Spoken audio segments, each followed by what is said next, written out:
Hello दोस्तों, आप सभी का स्वागत है हमारे यूट्यूब चैनल आशीष जी के एकेडमी पे। तो दोस्तों, आज का टॉपिक हम लोग हिंदी का प्रैक्टिस सेट करेंगे और हिंदी का यह प्रैक्टिस सेट 11 ऐसे ही प्रश्न आएंगे आपके एग्जाम में, तो आप लोग इस वीडियो को पूरा अंत तक देखिएगा। तो हम लोग यह प्रैक्टिस सेट बहुत इंपॉर्टेंट है, तो आप लोग इस वीडियो को, यह सुपर टेट और यूपी टेट दोनों के लिए है। तो चलिए हम लोग स्टार्ट करते हैं आज का पहला प्रश्न। और यह जो हमारा वीडियो शाम 7 बजे डेली आता है, तो आप लोग इस वीडियो को पूरा अंत तक देखिएगा। और जो लोग नए जुड़ रहे हैं, चैनल को सब्सक्राइब कर लीजिएगा और बेल आइकन को दबा लीजिएगा, जिससे वीडियो का नोटिफिकेशन आप तक हमेशा पहुंचता रहेगा। तो चलिए स्टार्ट करते हैं आज का पहला प्रश्न। आज का पहला प्रश्न करते हैं हम लोग, यह जो ब्रैकेट है किस विराम चिन्ह का द्वयोतक है।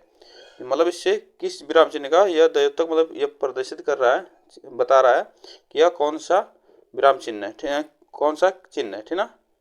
तो यह आपको बताना है कौन सा है। कोष्टक चिन्ह है, उद्धरण चिन्ह है, पुनरुक्ति सूचक चिन्ह है, विवरण चिन्ह है। तो इसमें से आपको बताना है कौन सा चिन्ह है, ठीक ना।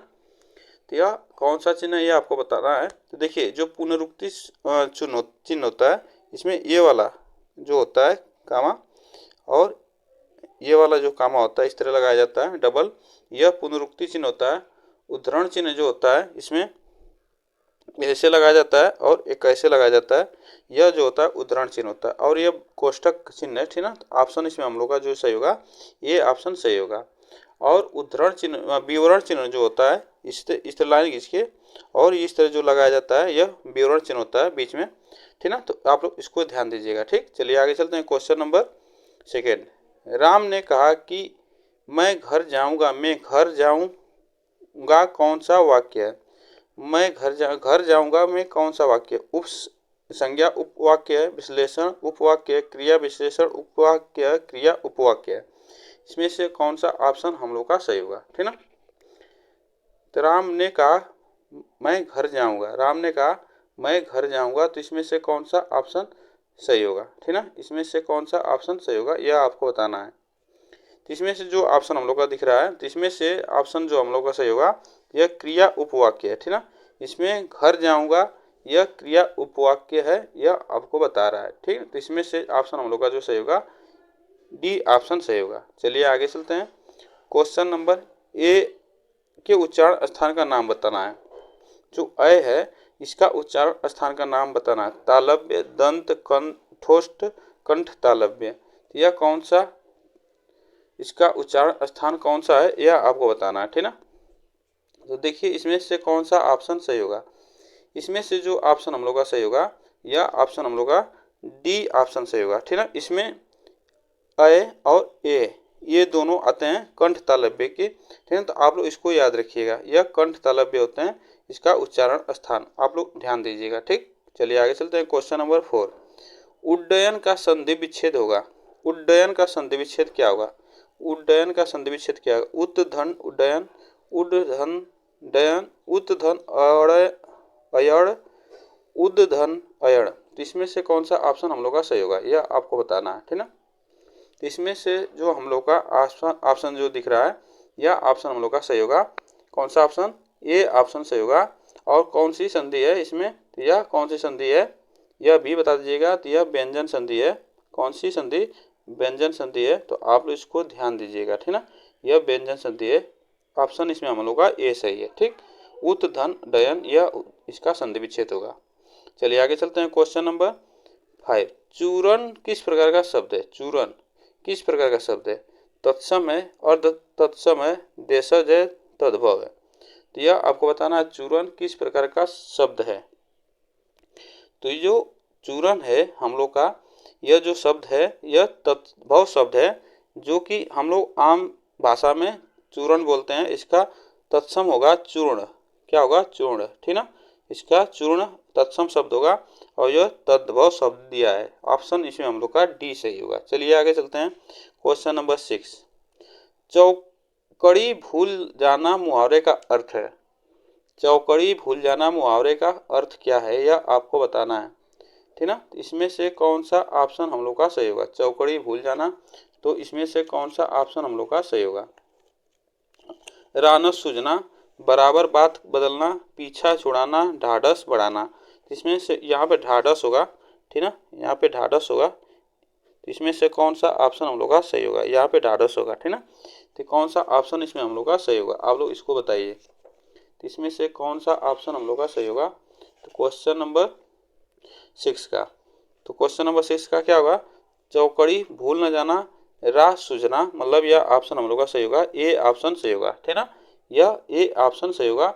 राह न सूझना, चौकड़ी भूल जाना मुहावरे का अर्थ होता है, ठीक। ऑप्शन ए हमारा सही है। चलिए आगे चलते हैं। क्वेश्चन नंबर 7, जो धरती फोड़कर जन्मता है, जो धरती फोड़कर जन्मता है उसे क्या कहते हैं? स्वयंभू, जन्मजात, जरायु, उद्भिज। उद्भिज। तो जो धरती फोड़कर जन्मता है उसे क्या कहते हैं? जो धरती फोड़कर जन्मता है उसे क्या कहते हैं? आप लोग इसको बताइए। देखिए, स्वयंभू जो होता है, स्वयंभू जो होता है, जैसे आपसे उत्पन्न, हम लोग से जो उत्पन्न होते हैं लोग, यह से स्वयंभू कहते हैं, ठीक ना। इसे जैसे लिख दें, आप लोग से, आप से उत्पन्न, जैसे मनुष्य से जो उत्पन्न है उसे स्वयंभू कहा जाता है। तो आप लोग इसको याद रखिएगा, उत्पन्न। तो इसमें ऑप्शन हम लोग का जो सही होगा, डी ऑप्शन सही होगा। जो धरती फोड़कर जन्मता है उसे उद्भिज कहा जाता है, ठीक ना। ऑप्शन इसमें हम लोग का डी सही है। चलिए आगे चलते हैं। क्वेश्चन नंबर 8, इनमें मुख का अनेकार्थी शब्द कौन सा नहीं है? मुख का अनेकार्थी शब्द नहीं है। गूंगा, चुप, शांत, विवश।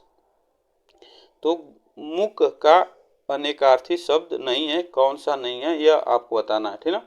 तो मुख का कौन सा नहीं है? देखिए, इसमें से जो ऑप्शन हम लोग का दिख रहा है, तो इसमें से ऑप्शन हम लोग का जो दिख रहा है, मुख का क्या होगा? अनेकार्थी शब्द नहीं है, तो यह विवश है, ठीक ना। कौन सा है? विवश।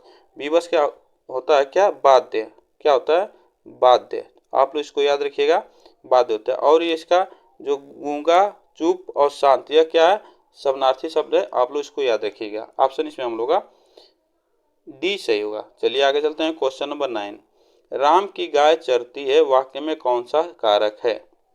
राम की गाय चरती है, वाक्य में कौन सा कारक है? आपको बताना है। कर्ता, कर्म, संबंध, अधिकरण। तो राम की गाय चरती है, इसमें कौन सा कारक है? आप लोग इसको बताइए। तो यह इसमें कौन सा कारक है, यह आपको बताना है। तो इसमें से जो ऑप्शन हम लोग का दिख रहा है, राम की गाय जो चरती है, यह कौन सा? राम की गाय है। तो राम की गाय, इसका मतलब क्या बता रहा है? संबंध बता रहा है। तो यह संबंध सी ऑप्शन से होगा। राम की गाय है, वह चरती है, ठीक ना। तो यह संबंध बता रहा है, जिससे संबंधवाचक में क्या होता है? का, की, के होता है। का, की, के, रा, री, रे, ये और ना, नी, ये जो आते हैं संबंध कारक में, इसके आते हैं, ठीक है। तो आप लोग इसको याद रखिएगा। यह ऑप्शन हम लोग का जो सही होगा, सी ऑप्शन सही होगा। चलिए आगे चलते हैं। क्वेश्चन नंबर 10, वह बहुत अच्छा लड़का है, में कौन सा सर्वनाम है? मतलब वह पूछ रहा है, वह में कौन सा सर्वनाम है? निश्चयवाचक, अनिश्चयवाचक, संबंधवाचक, निजवाचक। वह बहुत अच्छा लड़का है, तो वह इसमें कौन सा सर्वनाम है, यह आपको बताना है, ठीक ना। तो वह इसमें कौन सा सर्वनाम है? वह बहुत अच्छा लड़का है। तो यह वह किसको, किसी को बता रहा है, मतलब कि वह, तो वह किस, क्या बता रहा है? वो कि निश्चय बता रहा है कि वह एक लड़का अच्छा है। तो वह निश्चय बता रहा है, निश्चयवाचक सर्वनाम होगा। इसमें ऑप्शन जो हमारा सही होगा, ये ऑप्शन सही होगा। चलिए आगे चलते हैं। क्वेश्चन नंबर 11, अनुमान का विशेषण होगा। अनुमान का विशेषण क्या होगा? अनुमानित, अनुमति, अनुमानक और अनमित। अनमित। इसमें से अनुमान का विशेषण क्या होगा, यह आपको बताना है। तो अनुमान का विशेषण क्या होगा, आपको बताना है। तो अनुमान का विशेषण क्या होगा? तो अनुमान का विशेषण जो होगा, ऑप्शन हम लोग का ए ऑप्शन सही होगा। अनुमान का विशेषण अनुमानित होगा, ठीक ना। अनुमानित होगा, इसमें ऑप्शन हम लोग का ए ऑप्शन सही होगा, ठीक ना। यह अनुमानित होगा, ठीक, विशेषण अनुमान का। चलिए आगे चलते हैं। इनमें से स्वर्ग का पर्यायवाची कौन सा नहीं है? स्वर्ग का पर्यायवाची कौन सा नहीं है? यह ऑप्शन जो हमारा त्रिदीव होगा, यह ऑप्शन हमारा क्या होगा? त्रिदीव, यह होगा, ठीक ना।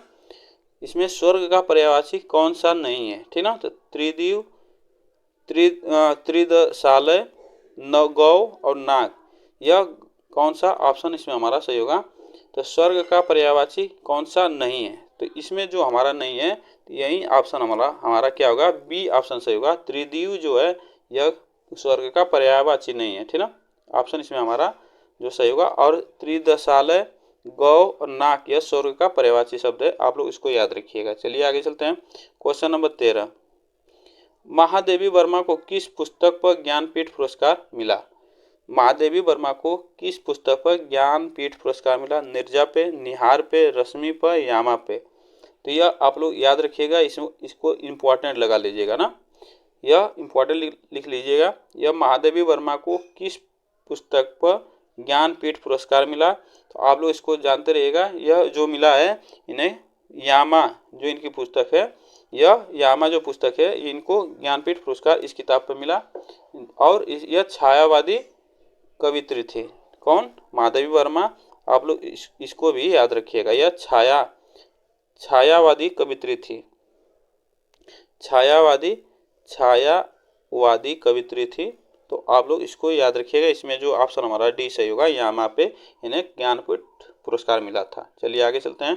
क्वेश्चन नंबर 14, सुमित्र में प्रत्यय होगा। सुमित्र में कौन सा प्रत्यय होगा? सुमित्र में कौन सा प्रत्यय होगा? इसमें बहुत देखने में बहुत आसान है, लेकिन इसमें कौन सा ऑप्शन हमारा सही होगा? आ है, अ है, इत्रा है, त्रा है।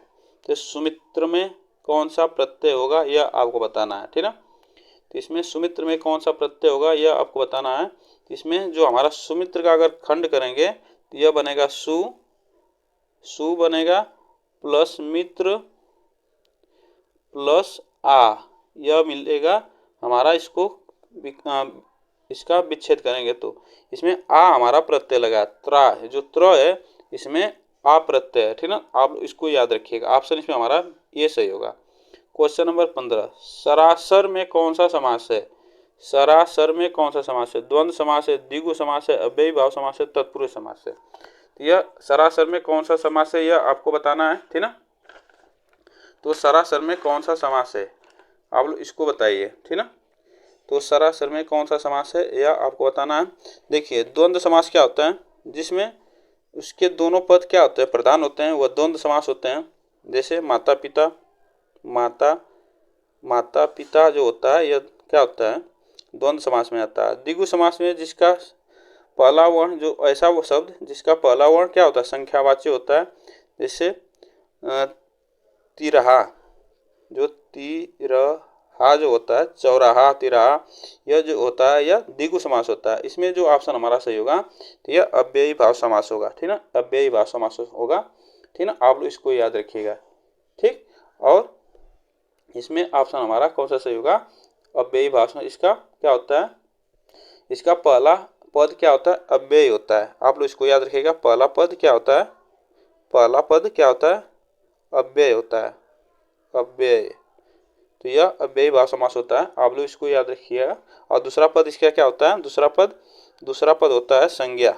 क्या होता है? दूसरा पद संज्ञा होता है। इसको भी आप लोग याद रखिएगा, ठीक। इसमें ऑप्शन हमारा सही होगा सी। क्वेश्चन नंबर 16, समास बताइए। भरपेट में कौन सा समास है? भरपेट में कौन सा समास है? अव्ययी भाव समास, द्वंद्व समास, तत्पुरुष समास, बहुब्रीहि समास? तो भरपेट में कौन सा समास होगा आपको बताना है, ठीक ना। तो भरपेट में कौन सा समास होगा यह आपको बताना है। इसमें से कौन सा ऑप्शन सही होगा आपको बता दें। इसमें आप लोग बताते रहिए। तत्पुरुष समास क्या होता है? तो तत्पुरुष समास का क्या होता है? उत्तर पद प्रधान होता है। क्या होता है? उत्तर पद प्रधान होता है। आप लोग इसको याद रखिएगा। उत्तर पद प्रधान होता है, ठीक ना। और पूर्व पद क्या होता है? गौड़ होता है। तो यह आप लोग इसको याद रखिएगा। इसका उत्तर पद प्रधान होता है। इसमें से ऑप्शन जो हमारा सही होगा, कौन सा सही होगा? और बहुब्रीहि समास क्या होता है? इसका अन्य पद प्रधान होता है। मतलब अन्य पद का मतलब दूसरा कोई पद होता है वह प्रधान होता है, ठीक ना। अन्य पद प्रधान होता है। इसमें जो ऑप्शन हमारा सही होगा ये ऑप्शन सही होगा। इसमें ऑप्शन ए हमारा सही है। चलिए आगे चलते हैं। भरपेट में अव्ययी भाव समास है। चलिए आगे चलते हैं। क्वेश्चन नंबर, शुद्ध शब्द बताइए। शुद्ध शब्द बताइए। अभयस्थ, अभियस्थ, अभयस्थ और अभयस्थ, इसमें से कौन सा ऑप्शन हमारा सही होगा? यह आपको बताना है, ठीक ना। शुद्ध शब्द कौन सा होगा, इसमें से कौन सा शुद्ध शब्द होगा। तो इसमें से हमारा जो शुद्ध शब्द दिख रहा है, तो इसमें हमारा ऑप्शन सी सही होगा, अभ्यस्त। यह ऑप्शन हमारा सी सही होगा, यह ऑप्शन शुद्ध है, ठीक। चलिए आगे चलते हैं। क्वेश्चन नंबर 18, अर्थ के आधार पर शब्द कितने प्रकार के होते हैं। अर्थ के आधार पर शब्द कितने प्रकार के होते हैं, 3, 4, 5, 6। अर्थ के आधार पर शब्द कितने प्रकार के होते हैं, यह आपको बताना है, ठीक ना। तो यह अर्थ के आधार पर शब्द कितने प्रकार के होते हैं, यह आपको बताना है। तो अर्थ के आधार पर आपको बता दें कि अर्थ के आधार पर शब्द होते हैं हमारे 4। क्या होते हैं, 4। कौन कौन होते हैं, आप लोग इसको भी याद रखिएगा। पर्यायवाची होता है, पर्यायवाची, पर्यायवाची होता है। विलोम होता है, विलोम शब्द होता है। पर्यायवाची शब्द होता है, विलोम शब्द होता है। और कौन सा होता है, एकार्थी शब्द होता है। एकार्थी, अनेकार्थी शब्द आप लोग पढ़े होंगे। एकार्थी शब्द होता है, अनेकार्थी होता है और अनेकार्थी शब्द होता है। तो आप लोग इसको याद रखिएगा, अनेकार्थी शब्द होता है। इसमें जो ऑप्शन हमारा सही होगा, बी ऑप्शन सही होगा। यह जो 4 अर्थ हैं, जो शब्द हैं, यह अर्थ के आधार पर है, ठीक ना। चलिए आगे चलते हैं। क्वेश्चन नंबर 19, अघोष वर्ण कौन सा है। अघोष वर्ण कौन सा है, यह आपको बताना है। तो ठीक, तो यह अघोष वर्ण कौन सा होगा आपको बताना है। तो अघोष वर्ण आपको बता दें कौन कौन होता है। देखिए, इसका कोड होता है, जो व्यंजन वर्ण होते हैं उसके 1 और 2 इसका कोड होता है। आप लोग इसमें याद रखिएगा, ठीक ना। और इसमें कौन कौन आते हैं, विसर्ग आता है। कौन आता है, विसर्ग आता है। और कौन सा आता है, उसमें व्यंजन आते हैं, स और छोटा वाला स। यह जो आते हैं उसमें व्यंजन, यह सब अघोष में आते हैं, ठीक ना। आप लोग इसको याद रखिएगा। तो कौन सा इसमें हमारा सही होगा, डी ऑप्शन सही होगा, ठीक ना। इसमें क्या होता है, अघोष वर्गीय जो व्यंजन होते हैं उसके पहले और दूसरे पद जो होते हैं वह अघोष होते हैं, ठीक। आप लोग इसको ध्यान दीजिएगा। चलिए आगे चलते हैं। क्वेश्चन नंबर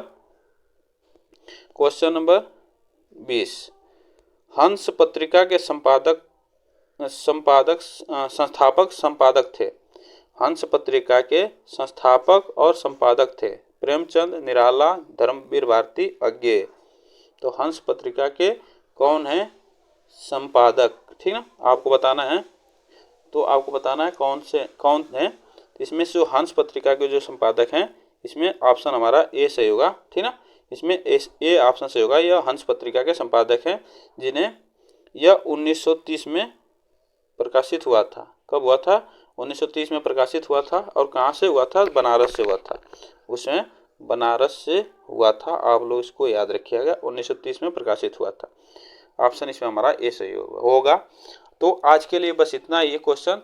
दोस्तों, वीडियो आप लोग को अच्छी लगी हो तो चैनल को सब्सक्राइब जरूर करिएगा, बेल आइकन को दबा लीजिएगा, जिससे वीडियो का नोटिफिकेशन आप तक पहुंचता रहेगा। तब तक फिर मिलते हैं नेक्स्ट वीडियो में। आज के लिए बस इतना ही।